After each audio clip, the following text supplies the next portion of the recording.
guys. I want to talk a minute about the Second Amendment, and what it means to rednecks or white people or whatever you want to call it. I done a business deal with a guy. I sold some property a year ago. That's actually how. Anyway, I I did that, and we came into conversation about I drove trucks at that time. I had just gotten with Miss Pat. Things was kind of, smoothing out for me. I was doing mail at that time. And I'm sitting with the guy. The guy's a redneck. And he's like, North Carolina, this, that, and the other. And I told him, I said, I really like California. Oh, well, they don't like guns and all that. And I kind of cooled out because here I am trying to make a business deal. And I realize the white people like that, rednecks like that, who really, really live in a country, everything is political for them because, they're losing. Anyway,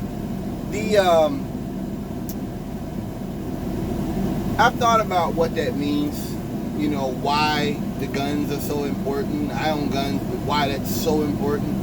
It's not about war with the government. I want to try to explain it here real quick, concisely, and I'm going to do something. I think that white men think it's not about the government will take their rights. It's if you blacks, if you gays ever get it together and you get out of hand. And by out of hand, I mean, attempting to change the order of the country, I have the right or the ability to go in and kill you. I think that the whole gun culture is based around that. I think it's based around that idea that as a Caucasian, this is their country. We just live in it. And that for many of them, they're still in the 50s. They're still in the 40s. They have not moved beyond that. And so, they tolerate you. They'll deal with you. But really, I have the ability to take human life. It's not about fighting the U.S. government. That's the dumbest shit in the world. They know that, fighting the U.S. That's the dumbest shit in the world, fighting the U.S. government. But if you blacks ever get together and you ever try to pass laws we don't like and, or whatever, an uprising, politically or otherwise, we can just engage in violence the same way our ancestors really done. And that's what the Klan and all that celebrating, those groups, 3%ers, they're celebrating the violent edge of this white supremacist, white settler, colonialist society of we stole the nation, we stole the land from the Indians, we gave smallpox to the Indians, all the kind of stuff that we did. Most people are like, at least, okay, that happened in history. These groups are actively saying that, no, we'll do it again. This is our country.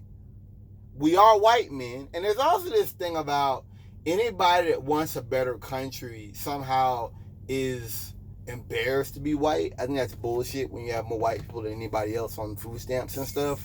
The idea that simply acknowledging our history, our violent, unjust history, is saying that a white person that does that is ashamed of who they are. I think that's bullshit. I think that's nonsense, complete nonsense. That's what it is. That's why, for me, I like to travel. I love being able to travel. I love California. I love meeting new people. But for white people, for guys like that, it is about preserving their country, preserving their norms, preserving their traditions, and keeping the others out, keeping them in a subjugated state. They see the post has showed me that they really have no problem with inequality. You have to understand that. They know about this stuff. They don't care. It's not a mistake that things are like this. They don't care. And that's why they hate, these groups that, you can have people go in to do stuff instead of calling the police, dealing with homeless people and stuff.